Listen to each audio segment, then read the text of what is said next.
Hola, hola, ¿cómo están?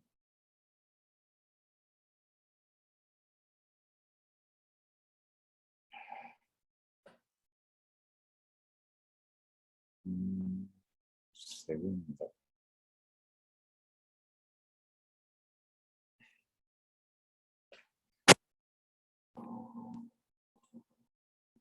Buenas tardes, Nicolás. Eh, una pregunta, ¿ustedes me pueden escuchar? Sí, profe, sí se escucha. Sí, buenas tardes. A ver, un segundo, hay algo otra vez raro. Ujú.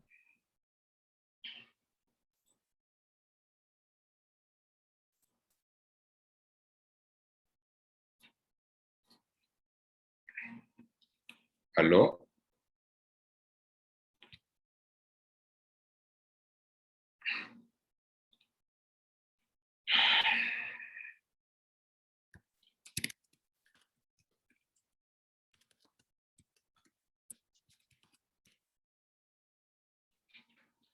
¿Me escuchan? Sí, profe, se escucha. Ah, sí, pero ya, disculpen, Gracias, ya, profe, sí se escucha. ya, me entró la duda. Es que ahora voy a usar estos audífonos. Genial. Voy a usar estos audífonos, entonces quería comprobar que todo estaba bien. Bueno, podemos empezar.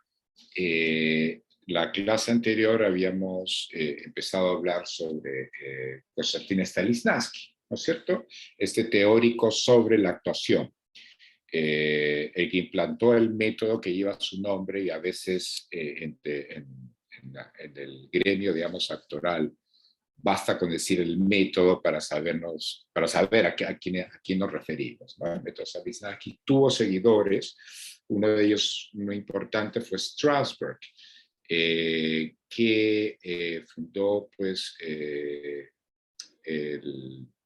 el Actor Studio en Nueva York, en Manhattan, y donde se han formado a partir de los años 50, se formaron pues las que iban a ser algunas, o sea, muy buenos actores, algunos llegaron a ser estrellas del cine, ¿no? Entre ellos, de manera destacada, entre la primera generación, pues Robert De Niro y Marlon Brando.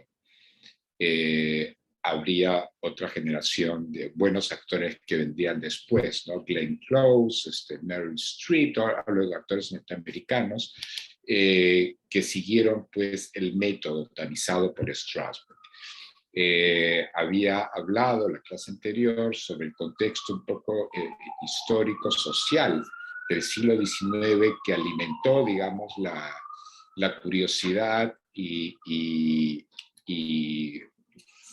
fue base pues, de este andamiaje teórico de Stanislavski sobre la actuación, sobre, de hecho, la influencia del psicoanálisis, de la teoría del inconsciente y de cómo Stanislavski aprovechó esto para, eh, para hablar de una especie de gaveta de emociones, ¿no? De gaveta de emociones a los cuales podía apelar la actriz para sacar de alguna gaveta la emoción de la ira, de otra gaveta la emoción de la alegría, la otra gaveta la emoción de la melancolía, en fin, y aplicarla en su propio personaje, ¿no? Les recuerdo, eran dos líneas de acción, la emocional, aquel motor emocional, y la otra línea de acción, lo que motiva a un personaje es el objetivo. Se responde a la pregunta, ¿qué quiere el personaje? ¿Qué quiere en una situación determinada, puntual, en alguna escena en particular, en alguna secuencia en particular, o qué quiere también a largo plazo, ¿no? Por ejemplo, sabemos lo que Macbeth quiere, ¿no? Sabemos lo que Lady Macbeth quiere, y eso los mueve. Pero si hubiésemos aplicado el método de Stanislavski, y que se puede aplicar en todo caso a Macbeth, aunque repito, las circunstancias del teatro barroco eran, o la visión que se tenía del teatro barroco era muy distinto a la que se tiene a la visión que se tiene del teatro en los últimos 150 años o 180 años es muy diferente, pero también podríamos aconsejarle a una actriz que está haciendo Lady Macbeth que vea una cosa es lo que quiere el personaje y otra cosa es su gaveta emocional, donde, por ejemplo, podría funcionar a la larga el remordimiento, porque Lady Macbeth, recordemos, va perdiendo la razón, ¿no? A lo largo de la obra, empieza a saltarle los remordimientos. Entonces, por ejemplo, una actriz podría hacer uso de alguna memoria emocional de algo malo que ya haya hecho, y todos hemos hecho algo malo, y a veces con los muchos años todavía el remordimiento nos carcome. Entonces, una actriz podría hacer uso de ese remordimiento en su vida personal para aplicárselo, por ejemplo, al personaje de Lady Macbeth, si es que ella estuviese interpretando a Lady Macbeth, ¿no es cierto? Entonces, tenemos pues esas dos líneas de acción, la emocional, con las gavetas, ¿no? Recuerden los cajoncitos, y la línea de acción que te da los objetivos. Esos dos líneas de acción es lo que, valga la redundancia, mueve la acción, lo que hace que un personaje diga o haga cosas, o deje de hacer algo, o deje de hacer cosas, o deje de decir algo, o las omisiones también cuentan. Entonces, lo que voy a proponer para esta sesión, más bien yo voy a recular, o sea, voy a estar con ustedes, pero vamos a escuchar dos fragmentos del video, de los dos videos que he colgado en Paideia. En uno de ellos habla Alberto Isola, vamos a empezar con él, él nos va a dar más o menos un panorama de lo que es propiamente el método de Stanislavski, y después va a haber otro profesional, digamos, del teatro, teórico del teatro argentino, que nos va a dar, va a entrar ciertos pormenores de este método, ¿no? Del método de Stanislavski. Entonces, vamos a empezar con Isola. Voy a empezar, es un video de 20 minutos, pero no vamos a escuchar los 20 minutos, vamos a escuchar a partir del minuto 4, por ahí, y o sea, escucharemos en total 15 minutos de Isola. Entonces voy a compartir pantalla.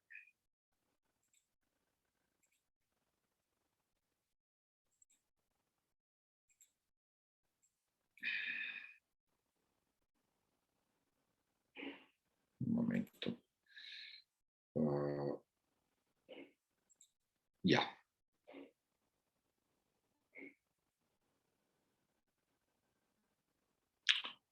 Solo quiero probar que escuchen el video, porque la vez pasada me pasó que no escuchaban los estudiantes. A ver.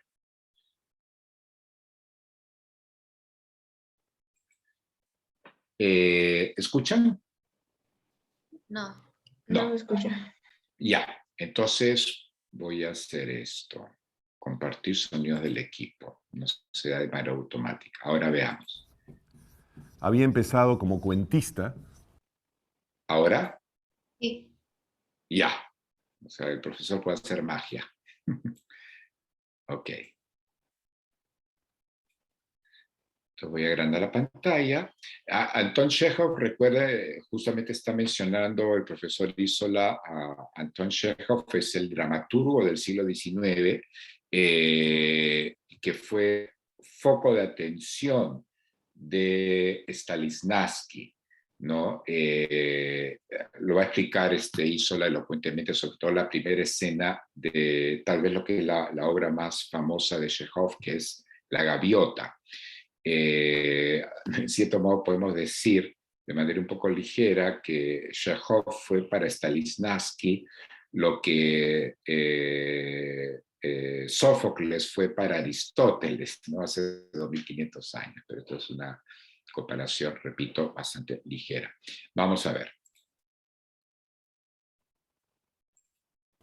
Y había escrito una serie de pequeñas obras en un acto, cómicas básicamente, hasta que en 1896 escribió una obra fundamental que se llama La Gaviota. Podríamos decir, sin temor a exagerar, que La Gaviota es el comienzo del teatro contemporáneo. La Gaviota es un texto difícil porque, como vamos a ver ahora, es un texto enigmático desde muchos puntos de vista. Entonces, uno de los problemas que enfrentó Stanislavski cuando leyó el texto fue justamente ese. La obra empieza con un diálogo muy particular. Aparecen dos personajes, Masha y el maestro Medvedenko. Y lo único que dice el texto es: Masha y Medvedenko entran por la izquierda de regreso de un paseo. Medvedenko le dice a Masha: ¿por qué se viste siempre de negro? Ella siempre está vestida de negro. Masha le dice: llevo luto por mi vida, soy muy infeliz. Nada más. Entonces, cuando Stanislavski leyó este texto, dijo: ah, bueno, en algún momento va a aparecer un soliloquio donde Masha va a explicar qué es lo que está haciendo. Está fastidiando a Medvedenko, está preocupando a Medvedenko, está creando expectativas en Medvedenko. Y conforme la obra iba avanzando, Stanislavski se fue dando cuenta que no había ninguna explicación. Es más, no solamente de ese personaje, sino de todos los personajes de la obra. Aun si en esa obra todavía hay algunos soliloquios y apartes. Entonces Stanislavski se dio cuenta que estaba entrando a un mundo completamente diferente. Un mundo donde las motivaciones, los motores del comportamiento no estaban totalmente claros. Si uno hace Ricardo III y sigue el texto tal como está escrito, de alguna manera, a pesar de que los actores no sean maravillosos, se entiende la historia y funciona, porque las motivaciones son muy claras.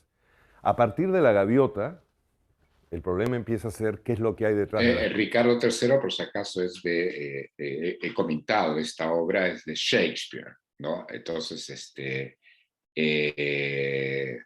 ¿cómo se llama?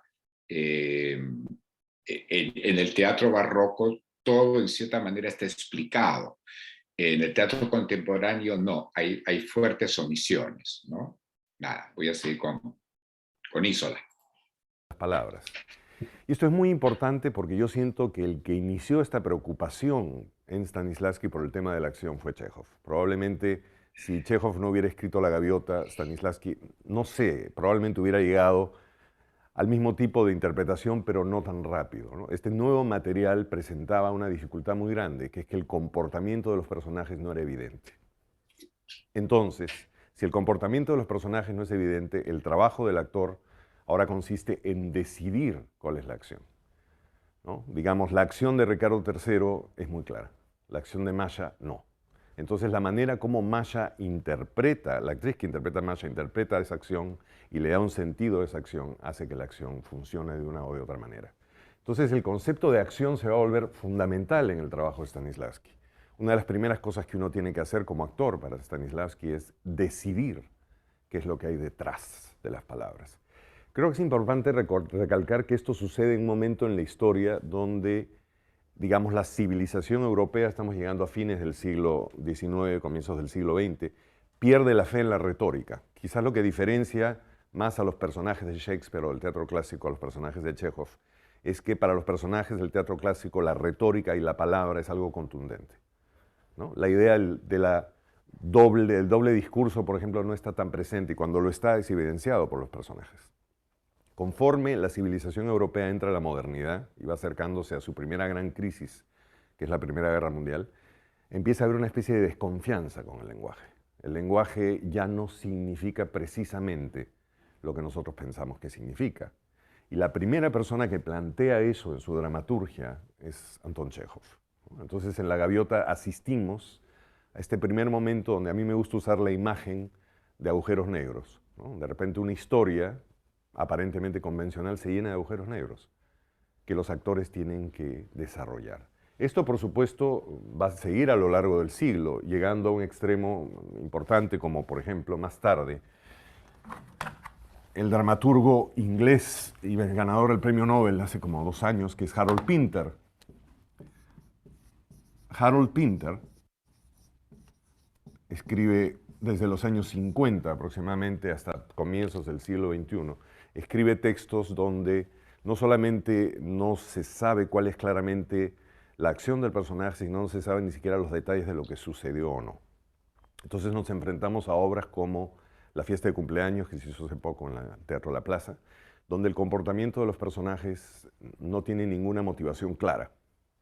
Entonces uno sabe cuando hace esos textos que lo que tiene que hacer es volver al planteamiento de Stanislavski y trabajar con la idea de la acción. ¿Qué significa la acción? La acción significa decidir qué es lo que está detrás de las palabras, qué es lo que mueve las palabras, qué es lo que hace que el personaje diga esos textos y cómo los diga.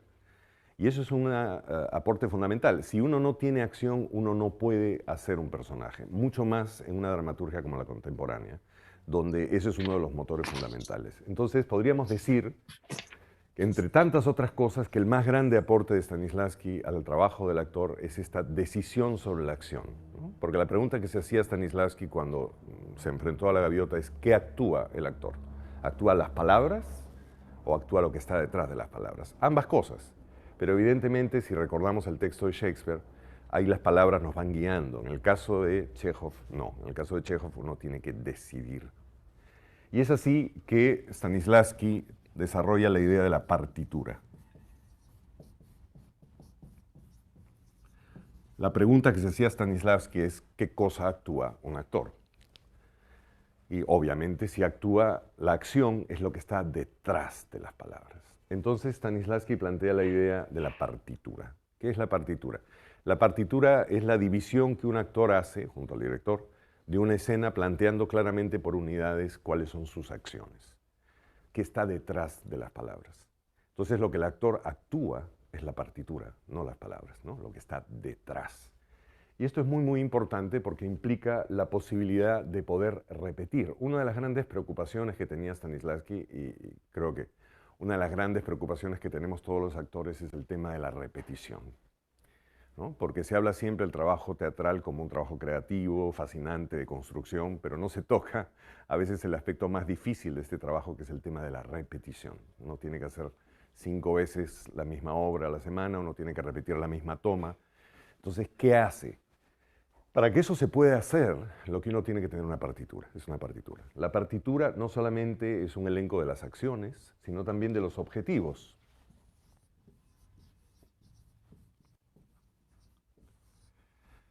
Acción es lo que yo quiero conseguir en la escena.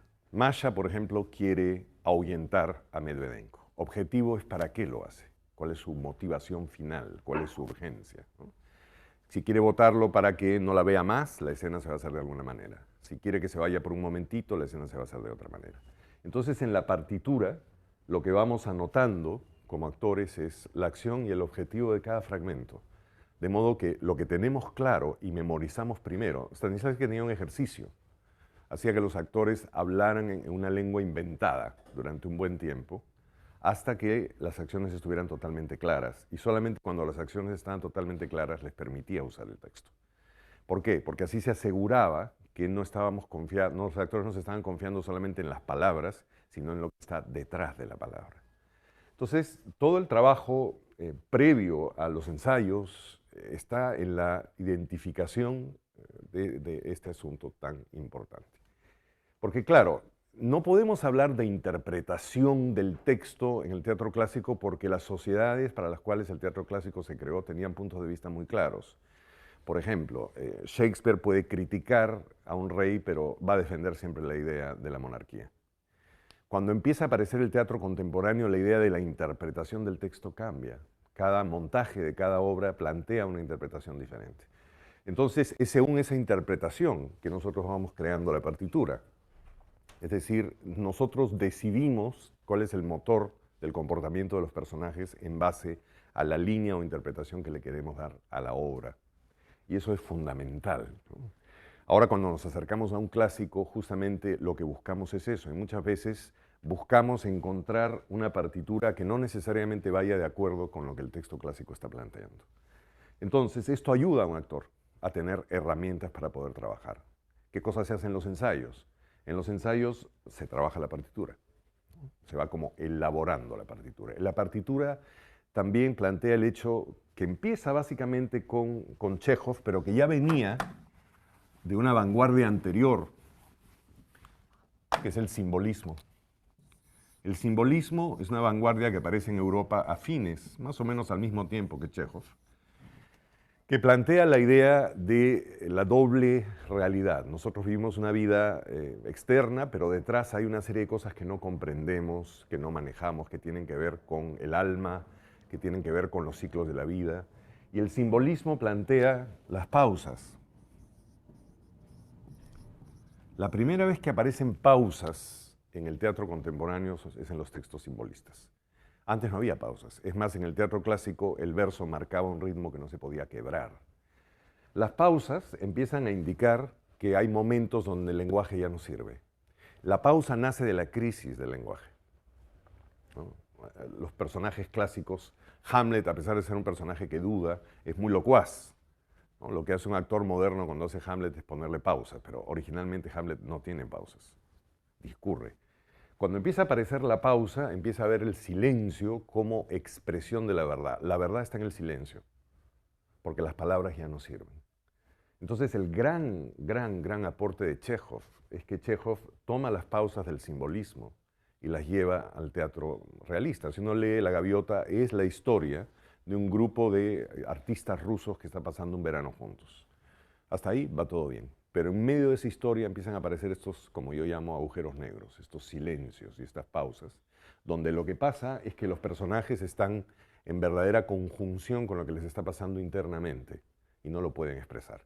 Creo que una de las diferencias entre Chekhov y Shakespeare en ese sentido es que Shakespeare cree todavía en la posibilidad de la articulación del pensamiento. Chekhov no.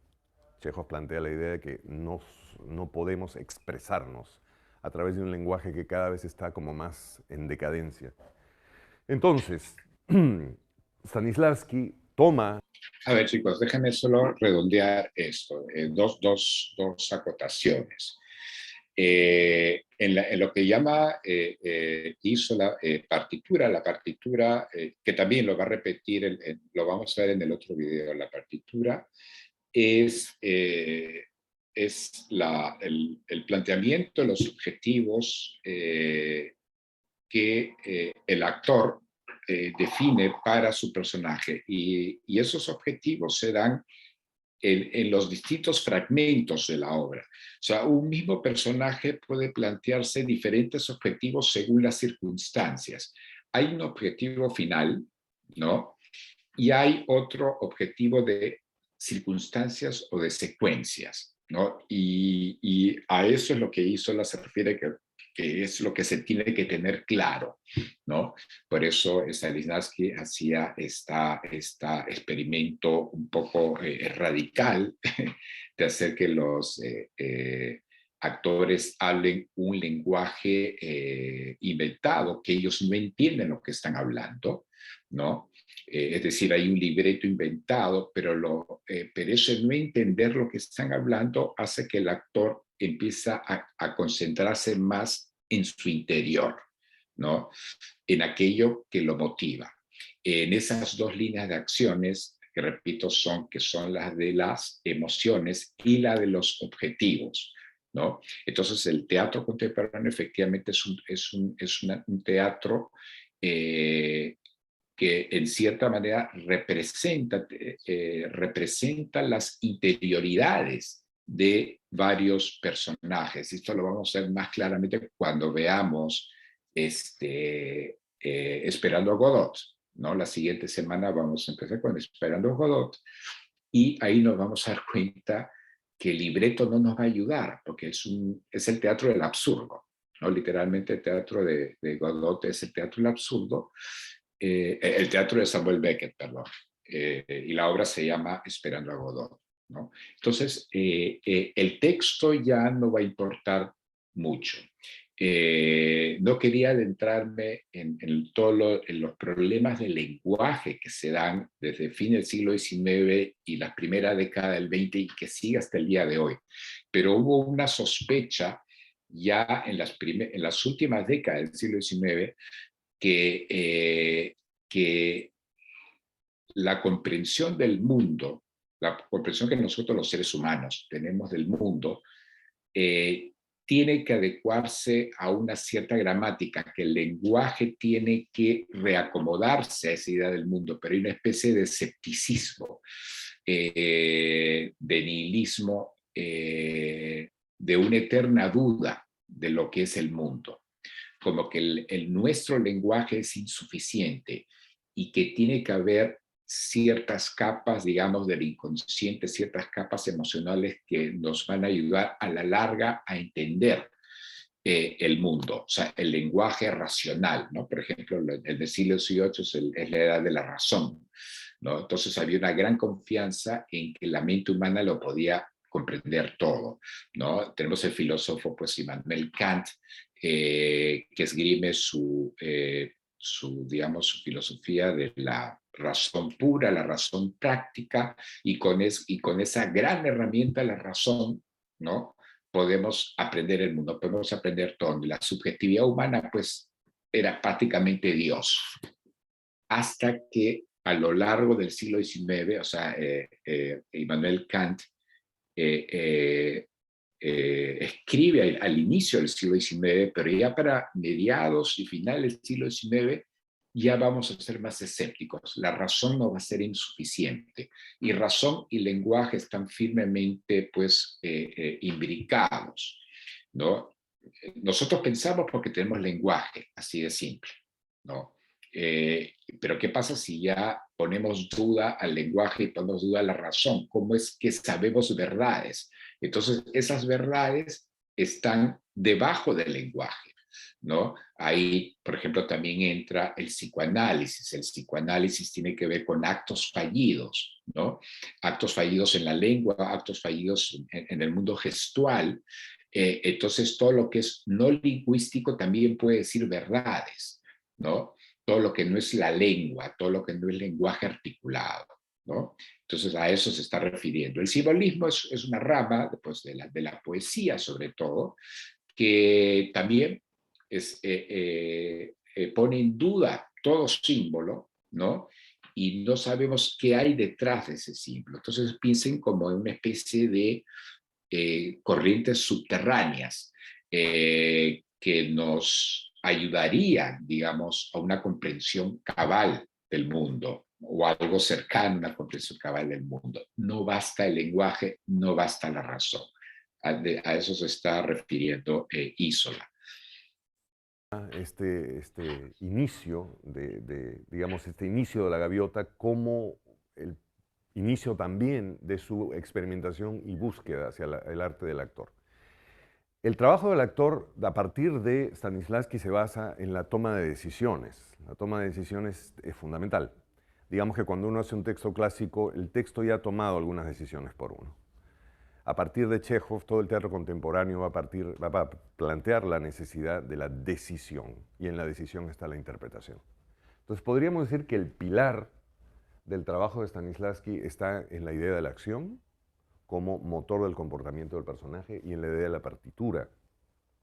Hasta antes de Stanislavski, los actores trabajaban probablemente con intuición y probablemente por inspiración. Una de las grandes dificultades que planteaban muchos actores previos a Stanislavski era el problema de la repetición, ¿no? A partir de la idea de la acción y a partir de la idea de la construcción de la partitura, Stanislavski hace posible que los actores podamos empezar a trabajar sin tener que esperar a recibir algún tipo de inspiración, ¿no? Por eso se puede decir claramente, como se ha dicho muchas veces, que Stanislavski plantea un acercamiento mucho más científico al trabajo del actor, ¿no? En este momento un actor puede empezar a trabajar básicamente buscando las acciones y creando la partitura que luego explorará en escena. La partitura se decide en la mesa y luego se explora en el escenario, y básicamente los ensayos son un periodo donde esa partitura toma vida. Creo que en ese sentido es importante recordar a Stanislavski. Podríamos hablar sobre muchas otras cosas, como la actuación orgánica, podríamos hablar sobre la memoria emotiva, y son todos temas fundamentales, pero creo que hoy podríamos decir con toda seguridad que el aporte más importante al trabajo del actor es este de la partitura. Brecht va a hablar de partitura, Grotowski va a hablar de partitura, claro, con distintas ideas, ¿no? Pero esta idea de que el actor construye una especie de marco, modelo sobre el cual puede trabajar y sobre el cual puede improvisar y sobre el cual puede ahondar es fundamental. Una de las cosas finalmente que uno agradece a Stanislavski es la posibilidad que la enseñanza de la actuación se haya vuelto algo posible. Antes de Stanislavski, digamos, la formación actoral se hacía por imitación. Los jóvenes alumnos imitaban a sus maestros. A partir de Stanislavski, esto es un cambio radical y plantea la idea de inculcar en el actor joven o la actriz joven la capacidad y la posibilidad de decidir y de investigar. Stanislavski plantea algo que me parece fundamental como actor, como director y también como profesor de actuación, que es esta idea de la investigación de parte del actor, la idea de la búsqueda de parte del actor y hacer del actor no un personaje dependiente, sino independiente y capaz de asumir decisiones. En ese sentido, podemos decir efectivamente hoy día que Stanislavski sigue siendo el padre de la formación actoral contemporánea. A ver.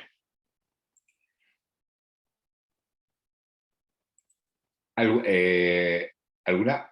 A ver, voy a ver. Sí, Lucas, pero recién ahora veo el chat. Sí, Chekhov también tiene cuentos, también fue cuentista. Son los cuentos de Chekhov, es el mismo, Anton Chekhov.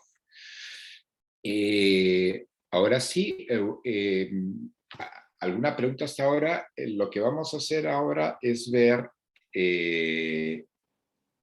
no me voy a...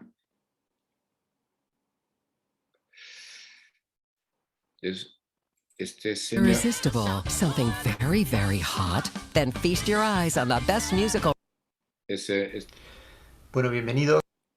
No vamos a escuchar todo. He seleccionado unos minutos. Este es tío de Miguel, de la Escuela del Teatro de La Plata. Y vamos a ver, acá tengo apuntado el momento, desde el minuto 21. Vamos a llegar hasta el minuto 21. Momento 21:40.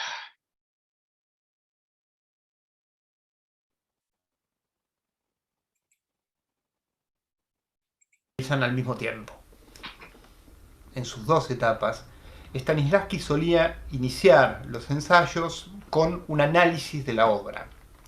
Vamos a ver que en esta etapa ese análisis es el clásico análisis de mesa, que destinaba un número determinado de ensayos, los primeros ensayos, a reunir al elenco con el texto y hacer una lectura acerca de la obra, en la cual se analizarían algunas de las cosas de las que vamos a hablar ahora. En la segunda etapa, en cambio, disculpen que interrumpa, creo que esta es la única vez que lo voy a hacer en este caso.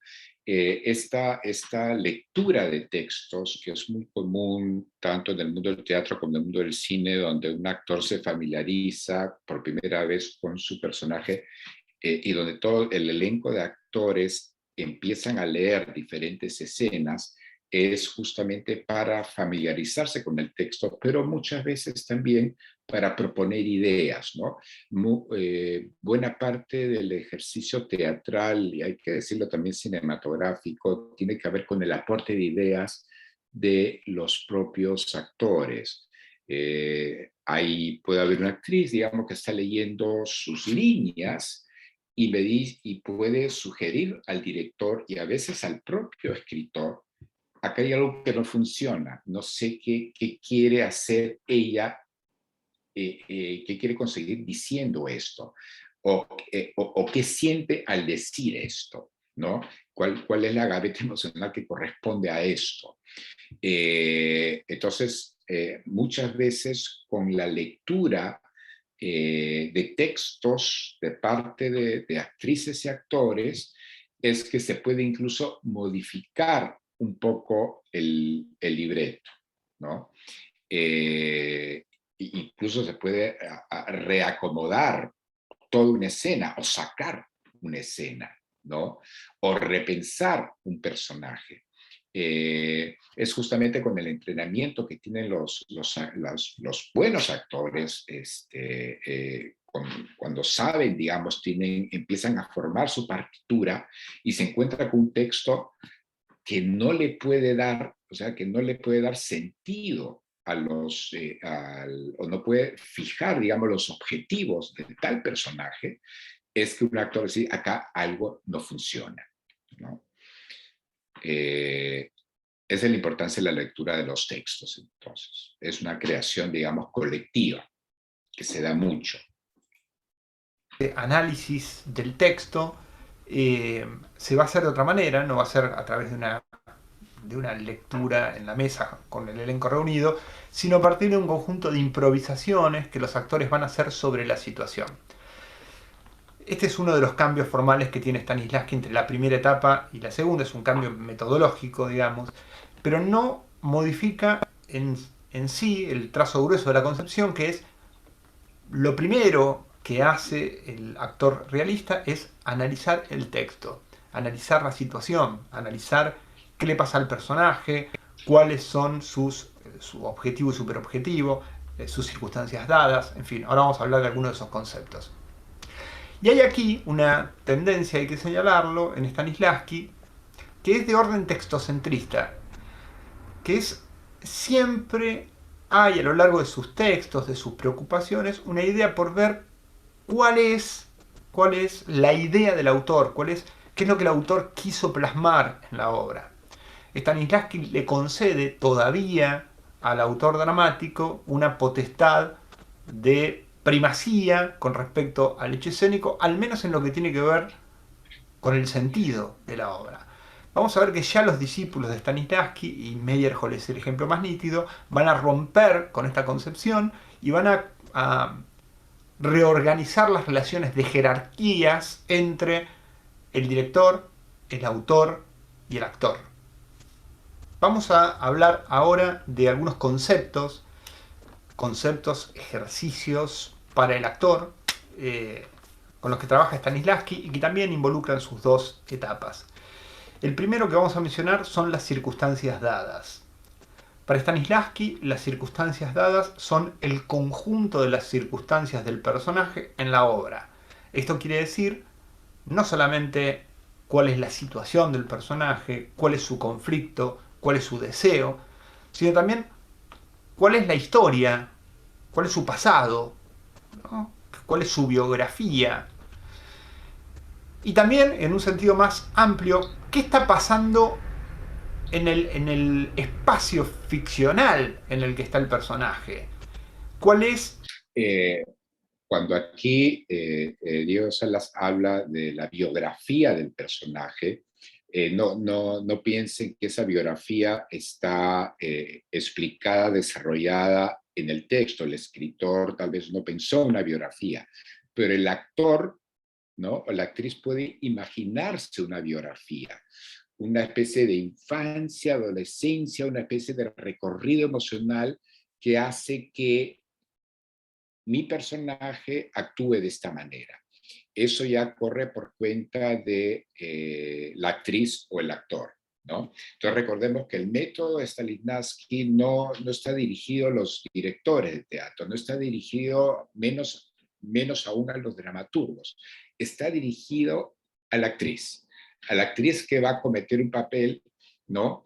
Y que puede incluso imaginar como una herramienta actoral, puede imaginar un pasado para su personaje.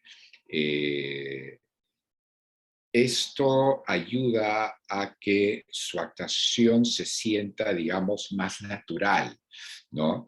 No hay peor cosa que ver a un actor, digamos, titubeando o actuando sin convencimiento. Cuando un actor no entiende a su personaje, no entiende sus objetivos, no entiende sus emociones, se ve, ¿no? Se ve ahí una tremenda disociación entre el actor y su personaje. Pero ya cuando el actor se ve inmerso en su personaje, cuando ha delineado bien sus objetivos, cuando entiende bien, digamos, su aparato emocional y puede, repito, acudir a una especie de biografía imaginaria, ya esa persona, ese actor o esa actriz, pues se va a desenvolver con naturalidad y eso va a ayudar a la representación, ¿no? En el caso del teatro clásico, el teatro del barroco, ¿no? Se ha citado ya varias veces a Shakespeare, no se necesitaba realmente una gran actuación, se necesitaba mucho ejercicio de memoria para aprender estos libretos interminables, por ejemplo, de William Shakespeare o de Lope de la Vega, ¿no? Y un mínimo de arte declamativo, ¿no? Había mucha declamación, ¿no? Muchas veces el actor isabelino, del teatro isabelino, declamaba sus líneas, ¿no?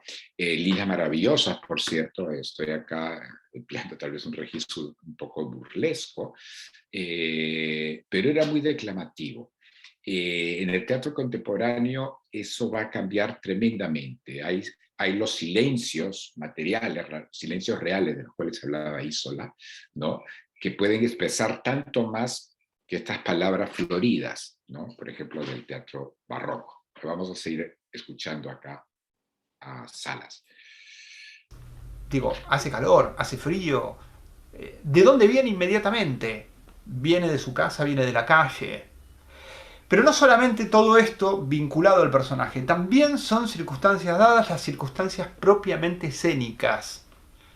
Tu compañero de escena, los objetos escenográficos, es decir, todo formaría parte de las circunstancias dadas. El actor construye ese imaginario vívido con el conjunto de circunstancias que son dadas, que son como una especie de reglamento operativo para el actor. El actor no puede ignorar esas circunstancias, tiene que apropiarse de ellas, tiene que construir imaginariamente junto con ellas.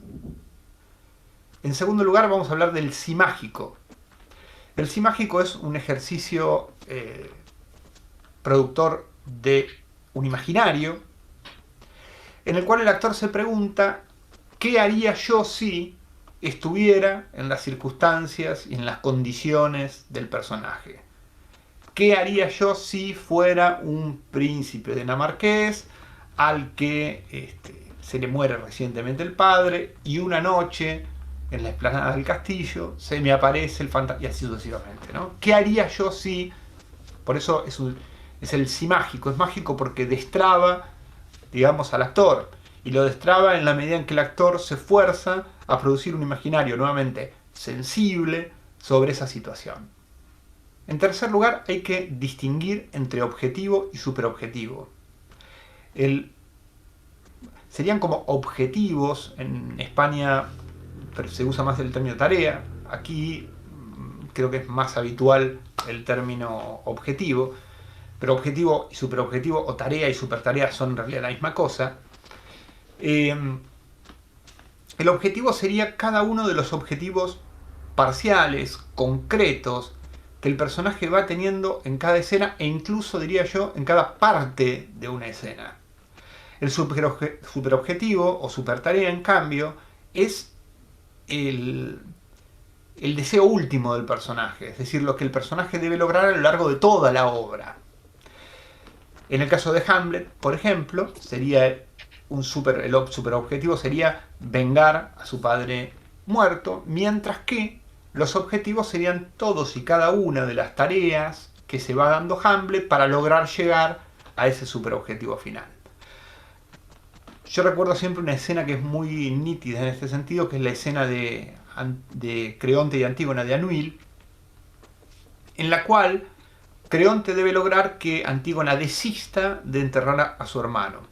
Y para eso, Creonte apela a distintas estrategias con Antígona. Primero la minimiza, ¿no? Le dice, bueno, hace esto. Cuando ella nuevamente se niega, él la amenaza, ella se niega nuevamente, él intenta seducirla, ella nuevamente se niega, él apela una especie de chantaje emocional, y así sucesivamente. Es decir, por si acaso, él está aludiendo a una Antígona, de las muchas Antígonas que han habido. Muchos escritores han reescrito Antígona, así como Grisela Gambaro, la que hemos visto, también Anuil es otro. Entonces la idea de un Creonte que trata de seducir a Antígona es otra versión que obviamente no conoció Sófocles, ¿no es cierto? Que no propuso Sófocles, por si acaso, no vayan a confundir, no vayan a creer que está refiriéndose a la versión de Sófocles, tampoco es la versión de Grisela Gambaro. El superobjetivo sería quebrar a Antígona, lograr que Antígona desista de enterrar a su hermano, pero los objetivos parciales son cada uno de esos que hemos ido enumerando. la extorsión, el chantaje, la amenaza, etc. Uno de los elementos más importantes al momento de analizar la escena es justamente establecer cuáles son cada uno de esos objetivos, de forma tal de que la porción de escena regida por un único objetivo para el personaje se convierte en una unidad. Para Stanislavski hay que separar las escenas en unidades, es decir, en fragmentos menores en los cuales se condensa de alguna manera un objetivo. Si tomamos, por ejemplo, el ejemplo de la escena de la Antígona de Anuil, sería una unidad cada una de las estrategias cada una de las porciones de escena en la cual Creonte tiene una estrategia determinada para quebrar a Antígona. El análisis de las unidades se hace con el texto en la mano, simplemente marcando de aquí hasta aquí cuál es la estrategia del personaje, qué quiere, qué desea y qué pasa. Entonces el análisis de la escena ya no es un análisis general, sino que se particulariza, se descompone en unidades mínimas. Esas unidades, esas pequeñas microescenas determinadas por los diversos objetivos que tiene el personaje, establecen una especie de recorrido, una línea, que es la línea de acción. La línea de acción es justamente ese movimiento que tiene el personaje, movimiento no únicamente en el campo del espacio, sino también, sobre todo diría yo, en el campo de la producción de un imaginario vívido. Básicamente, la línea de acción es el recorrido del personaje. Recorrido que el actor puede fijar en una partitura, ¿sí? Esa partitura establece concretamente cuál es su recorrido escénico. Ya, con esto pues nos quedamos. Entonces, por si acaso, en el caso de Stanislavski hubo muchas, él mismo, él escribió a lo largo de 40, 50 años, entonces hubo también muchas revisiones con respecto de él mismo para sus escritos anteriores, ¿no? Terminó dando, por ejemplo, la línea de acción de la emoción la fue dejando él de lado con los años, pero hay otros teóricos, o para el caso otros directores o actores que recogen la línea de acción de la emoción, las gavetas emocionales, ¿no? De la cual, por ejemplo, Isola y Diego de la Casa no han hablado mucho, pero está ahí, ¿no? Es una posibilidad también actoral. O sea, el método ha sido retomado de distintas maneras, a veces por el propio Stanislavski y por otros que lo siguieron, ¿no? Pero tienen ahí redondeando la importancia de la línea de acción a nivel emocional y a nivel de objetivos, y los objetivos, como dice Las Casas, pueden ser los objetivos menores o los superobjetivos, que determinan también el modo la línea de acción del personaje, el por qué el personaje hace ciertas cosas, dice ciertas cosas, ¿no? Y la partitura, pues, es el conjunto de pequeñas unidades, pequeños fragmentos, y en cada fragmento va a haber un objetivo, un microobjetivo distinto, ¿no? El objetivo general puede ser el mismo, ¿no? El superobjetivo puede ser el mismo, pero en cada circunstancia el personaje va a tener como objetivo diferentes cosas, ¿no? Diferentes cosas. Eso combinado, al menos hay propuestas actorales que eso también se combina con las famosas, con esa otra línea de acción que dije que tiene que ver con la emoción, con esas gavetas emocionales. No sé si tiene alguna pregunta, una duda.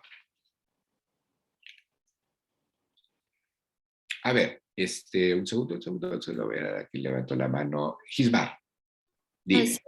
Entonces, lo que he podido entender de la partitura es de que es como si fuera división de los objetivos, de los pequeños objetivos, algo así. Sí, o sea, digamos, y a veces es bastante trivial, o sea, digamos, no sé, me estoy imaginando, estoy inventando una escena donde una pareja entra, sale del frío, ha habido mucho frío fuera, abren una puerta, entran al interior de una casa y ella se saca violentamente, o sea, o va directo. Él le dice algo a ella y ella va directamente a la cocina a hacerse un brebaje caliente. Ignora lo que él ha dicho. Su objetivo primario, puede ser sencillamente el de tomar algo caliente porque se muere de frío de haber estado fuera de la intemperie, ¿no es cierto?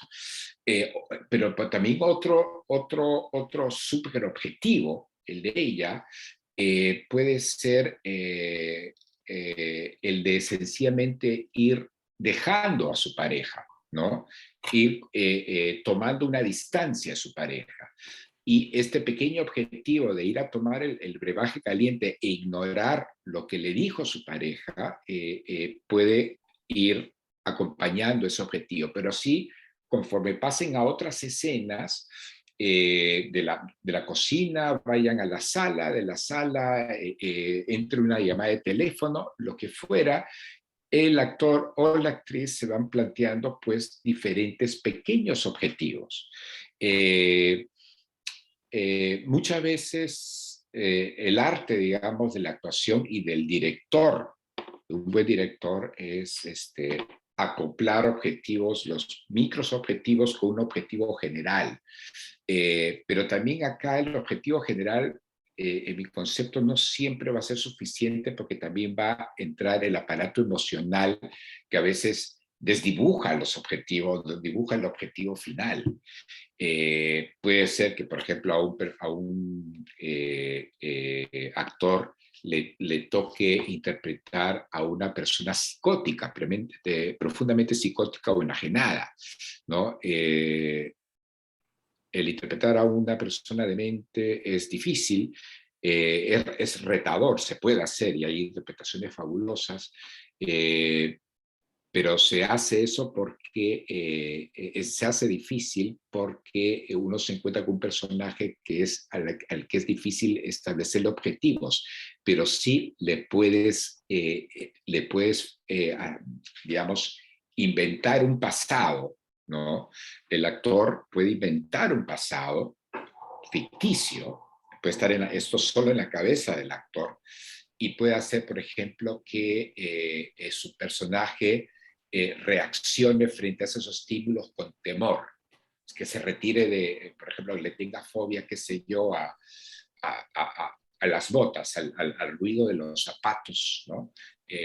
Contra el piso, porque el actor puede imaginar que su personaje lo han pateado de niño, que el padre usaba unas botas tremendas cuando llegaba a la casa, el hombre pum, pum, pum, pum, hacía ruido con sus botas en el suelo y el niño agarró una fobia a las botas, ¿no? Entonces, nada, volviendo un poco a tu pregunta, en cada fragmento es importante, como que cada fragmento es un pequeño universo de un objetivo y a veces donde entra a tallar una emoción particular o no, o solo nos puede bastar los objetivos, dependiendo también del personaje, ¿no? Ajá. ¿Alguna otra pregunta? ¿No? Perfecto, Gismar. Entonces, pues nada, ya la semana que viene vamos a empezar a hablar del teatro del absurdo y en concreto vamos a ver la obra que ya pueden ir viéndola, está también en Paideia, que es la de Esperando a Godot, que es uno de los clásicos, digamos, del teatro contemporáneo, ¿no? Es la obra de Samuel Beckett, tal vez más interpretada que cualquier otra. No es la única, tiene otras obras brillantes, pero esta es significativa. Y nada, entonces nos vemos el día martes. Y nada, chicos, a cuidarse. Chau, chau. Gracias, profe. Gracias, hasta luego, profe. Hasta luego.